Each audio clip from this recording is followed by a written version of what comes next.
MP పదవికి కేకే రాజీనామాతో తెలంగాణలో ఖాళీ అయిన రాజ్యసభ స్థానానికి ఉప ఎన్నిక కోసం షెడ్యూల్ విడుదల చేసింది కేంద్ర ఎన్నికల సంఘం. సెప్టెంబర్ 3న జరగనున్న ఉప ఎన్నికకు సంబంధించి నోటిఫికేషన్ ఈ నెల 14న వెలువరించనుంది. 21 వరకు నామినేషన్ల స్వీకరణ, 27న నామినేషన్ల ఉపసంహరణ గడువు ఉంటుంది. ఇక మరింత సమాచారం అందించడానికి మా ప్రతినిధి హైదరాబాద్ నుంచి రాకేష్ రైలో సిద్ధంగా ఉన్నారు.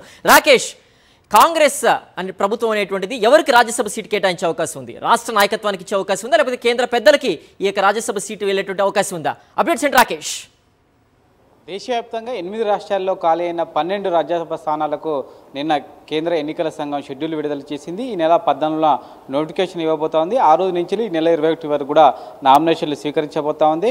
ముఖ్యంగా 8 రాష్ట్రాల్లో 4 రాష్ట్రాలకు ఈ నెల 26న నామినేషన్ల పర్వం సంబంధించి ఉపసంహరణ ముగియబోతుండగా తెలంగాణతో పాటు మరొక 3 రాష్ట్రాల్లో 27 వరకు కూడా అవకాశం కల్పించారు. సెప్టెంబర్ 3న దీనికి సంబంధించిన ఎన్నికలు 8 రాష్ట్రాల్లో కూడా ఈ 12 స్థానాలకు జరగబోతున్నాయి. 8 స్థానాలలో కేవలం తెలంగాణలో ఉన్న ఖాళీ అయిన ఒకే స్థానం మాత్రమే కాంగ్రెస్ పార్టీకి లభించే అవకాశం ఉంది. మిగతా 11 స్థానాలు కూడా ఎన్డీఏ కూటమికి వచ్చే అవకాశం ఉన్నట్టుగా ప్రస్తుతం ఆ యొక్క రాజ్యసభ స్థానాలకు సంబంధించి ఎన్నికను చూస్తే అర్థమవుతా ఉంది. దీంతో అటు ఏఐసిసి రాష్ట్ర నేతలు కూడా ఈ ఒక్క స్థానం కోసమే పోటీ పడుతున్నారు. గత 10 ఏళ్ల తర్వాత తెలంగాణలో ఒక రాజ్యసభ స్థానం సంబంధించి కాంగ్రెస్ పార్టీ గెలవడానికి అవకాశం రావడంతో ఈ 10 ఏళ్ల పాటు వేచి చూసిన నేతలందరూ కూడా ఏఐసిసిపై ఒత్తిడి తెస్తున్నారు. తమకు అవకాశం కల్పించాలి.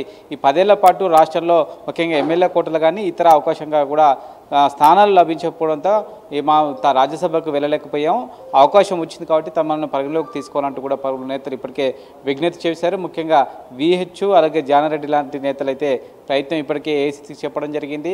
ఒకవేళ ఏఐసిసి ప్రయారిటీ వేరే ఉన్నప్పటికీ తమను కూడా ప్రయారిటీ కింద తీసుకోవాలని చెప్తున్నారు. దీంతోపాటు మదిగాష్ లాంటి నేతలు కూడా ప్రయత్నిస్తున్నట్టుగా తెలుస్తూ ఉంది. అయితే ఏఐసిసి మాత్రం తన మనసులో మరొక వ్యక్తి ఉన్నట్టుగా తెలుస్తోంది. కొద్ది రోజుల క్రితం హిమాచల్ ప్రదేశ్ నుంచి రాజ్యసభకు పోటీ చేసిన అభిషేక్ సింగ్ని తెలంగాణ నుంచి అవకాశం కల్పించాలని భావిస్తున్నారు. హిమాచల్ ప్రదేశ్లో పోటీ చేసినప్పటికీ అక్కడ కొంతమంది కాంగ్రెస్ నేతలు ఎమ్మెల్యేలు అక్కడున్న బీజేపీకి ఓటు వేయడంతో ఆయన ఓటమి పాలయ్యారు. దీంతో అప్పటి నుంచి కూడా అభిషేక్ సింగ్ని రాజ్యసభకు పంపించారనే ఆలోచనతో ఏఐసిసి ఉంది. దీంతో తెలంగాణలో ఈ సీట్ ఖాళీ కావడంతో వెంటనే ఇక్కడి నుంచి అకామిడేట్ చేయాలనేది ఏఐసిసి అభిప్రాయంగా తెలుస్తోంది. ఇప్పటివరకు అధికారికంగా ప్రకటించకపోయినప్పటికీ ఈ నెల 14న సీఎం రేవంత్ రెడ్డి అమెరికా పర్యటన ముగించుకుని హైదరాబాద్ వచ్చిన తర్వాత ఇక్కడ పార్టీ నేతలతో ఒకసారి మాట్లాడి ఏఐసిసి నేతలకు సమాచారం ఇచ్చే అవకాశం ఉంది. ఆ తర్వాతనే ఏఐసిసి కూడా అధికారికంగా అభిషేక్ సింగ్ని అభ్యర్థిగా ప్రకటించే అవకాశం ఉంది.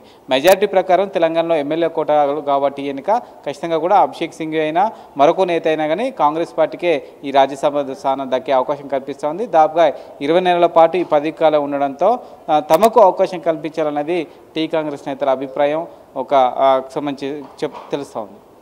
ఓకే రాకేష్, ఇక